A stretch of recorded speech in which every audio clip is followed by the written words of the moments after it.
A New York Times investigation reveals alleged human rights abuses in India's sugar industry and how Atlanta-based Coca-Cola profits from exploitation of women and children who harvest the sugar used by the soft drink giant. In the morning, they go off to these sugar fields and they spend pretty much all day cutting sugar. And it's really, really kind of backbreaking work.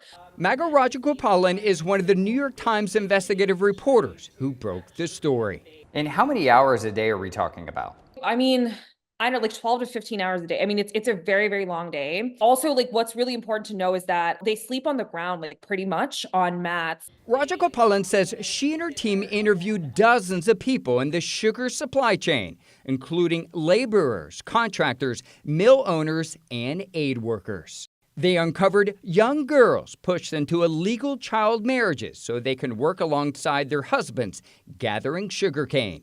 Instead of receiving wages, they often work to pay off advances from their employers, an arrangement that requires them to pay a fee for the privilege of missing work, even to see a doctor.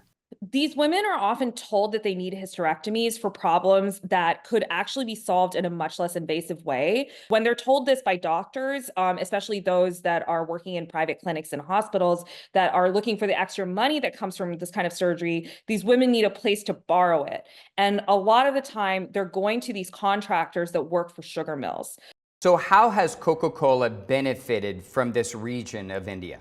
Coca-Cola sources sugar in Maharashtra, which is where these practices are completely widespread and pervasive. They also buy from both Dalmia and NSL Sugars, which are two companies that own factories where we found that agricultural workers were going through these kinds of abuses. Coca-Cola has known about the abusive system for years. According to this 2019 report produced by a consultant for Coke, it shows that children were cutting sugarcane and laborers were working to repay their employers. They documented this in a report for the company, complete with an interview with a 10-year-old girl.